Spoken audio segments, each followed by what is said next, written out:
Hey Dan, it's Friday, October something. Um, I can tell you exactly what day it is. Hold on, 19th. And obviously it's been a while since I made a video, so I figured I would make one for you and just I don't know, bring you up to date, I guess, um, on what's going on around here. So we've got all sorts of things happening. Mugby, um, cross country running, um, golf, um, Beth. I'm sure there's other things, but I figure I'll just give you a quick update. And then I actually got some video of cross country, which I'll do a separate cross country video, and I even think a separate golf video when I get to that point. Anyway, um, so life here has been extremely busy.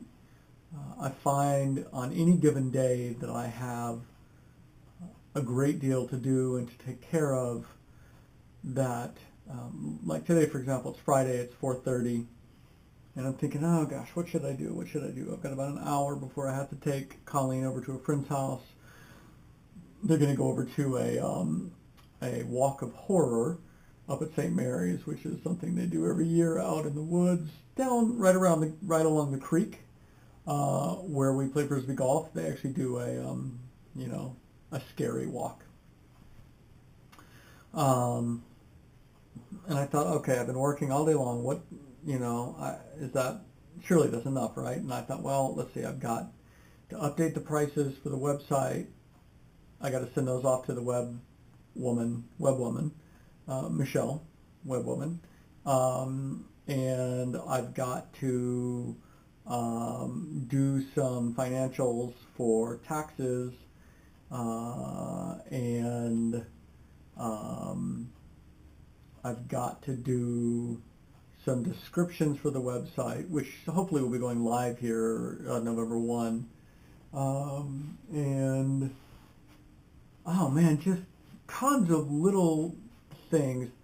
I can put all the fires out and I can take care of all the day-to-day business, but that doesn't ever do anything towards accomplishing the greater goal, which is of building Mugby or creating sort of greater sense of, or a greater picture. All that outside work, which isn't time sensitive, but which takes a lot of creativity and a lot of focus.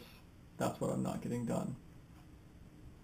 So, quickly running through, Beth is on her way to Kenosha to be with her cousin Lori for the weekend. She, I think, she's doing fine. There's a lot, I think, going on in her life, almost all of which has to do with family. So, you've got Duncan and Clelia and Layla and Tal and Estonia, who Beth talks to frequently. You've got Marshall, who is in his last year at university and is having some, he had that internship out in Boston, and he could have kept doing that work about 20 hours a week during the school year. But what he found was that it required so much focus that he was having to constantly shift his focus from Winona back to Boston, and that was really hard living here in Winona. I think he's also decided that he's not going to pursue that PhD program. Um, for whatever reason why he actually wanted to do that, I don't know. Maybe it had to do with, he got excited about it when Steve was talking about it. When he got back here, he wasn't as excited about it. I don't know. And so anyway, so he has quit that job in Boston, and has decided that when he's done with school in the spring, he's going to apply for a job locally, and just live in Winona. He says he likes Winona. He likes his friends here. Duncan is encouraging him to apply for a job with his company in Tallinn, since they always need programmers. So we'll see what he actually decides to do. And Preston is full-time PSCO at Winona State. He's also working at Mugby about 20, maybe 20 hours a week, and is running. The boys cross-country team is have a really good chance. It's not a done deal. It's not a for sure thing. They have a good chance of making state again this year, and that race is this coming Thursday over in Owatonna.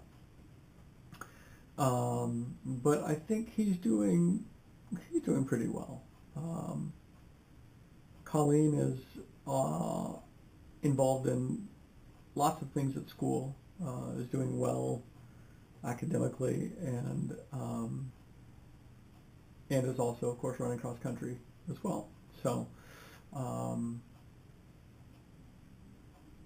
yeah, there's lots more I could say about all of that, but a different time perhaps, and an unlisted video would be better. Anyway, and you know, as for me, I guess I'm busy with golf. I'll give you the full story, but as of right now, with about 10 9-hole rounds to go, I'm 2 up for the season, and we played, I think, 99 rounds this summer so far. 99 9-hole rounds, and I'm 2 up, which is pretty cool. Excuse me.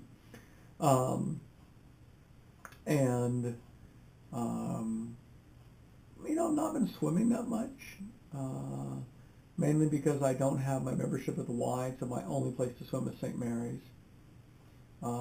But I think when golf is done, I'm really going to make a concerted effort to start back at Winona State, doing the elliptical runner, and try maybe even some lifting. Just some light lifting would be nice.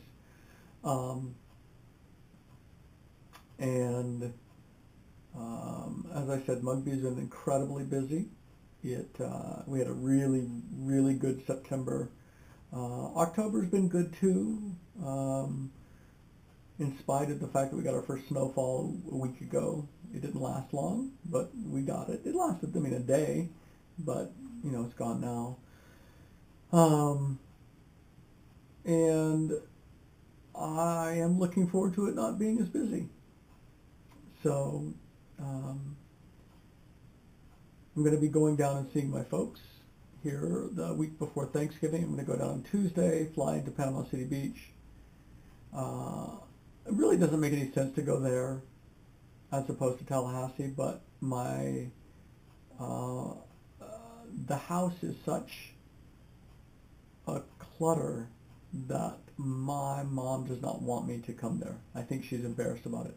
Now the odd thing is she'll let Barry come, and I'm not so much offended myself, but I can only imagine what Barry thinks. Like, you know, somehow it's okay for him to go, but not for me. You know, it's just anyway. So I'm going to go down to Panama City Beach Tuesday through Friday. Friday I'm going to fly to Atlanta, and I'm going to go and see hopefully Greg and Teresa. I know I'll see Teresa. We'll see if I see Greg or not. And Olivia and everybody else. And then I fly home on Sunday.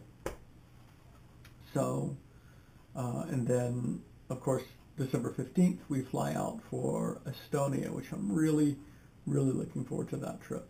I think it's going to be a good trip.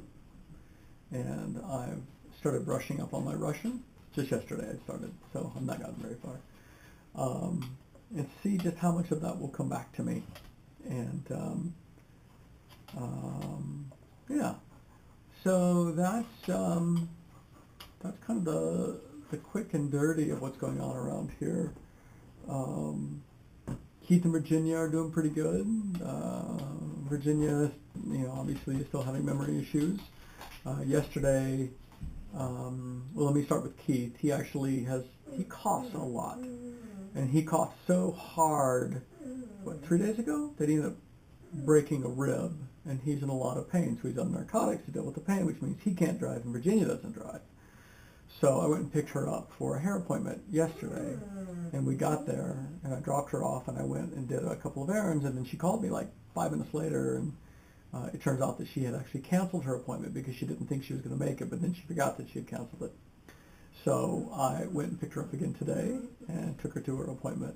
And, I think she's frustrated and embarrassed. For me, for my part, I don't care. It's not, I don't consider it, a waste of my time at all. It's, as I told her, it's time we got to spend together that we would not have had otherwise. So Keith has pretty much liquidated his business completely. Pip. And is not doing anything more with the Brew Crew, so he's pretty much completely out of that. So, and then my folks, my mom is pretty much the same. My dad is pretty much the same. Yeah, so that's all I've got. I just wanted to get something out there. Tonight I'm getting ready to go to the Rocky Horror Picture Show. Winona State University is doing it, and the theater department. And Beth and I and Colleen went on Wednesday, and it was awesome. Tristan, the guy who played opposite the checkerboard from me in Hot L Baltimore, is Brad. Do you know the movie, the show at all? Anyway, he plays Brad, and oh my God, Dan, he killed the part. He was so good. Not only can he sing, which I never knew, but he just blossomed in a way that I never saw on the set of Hot L. God, he was good. So I'm actually going again tonight. Even though Beth's out of town, Sherry Shue said she would go with me. So Sherry and I are going to go. It was just, God, it was so good. And then Cameron, who played Bill in Hot L, the guy with the big sideburns, who essentially ran the front desk.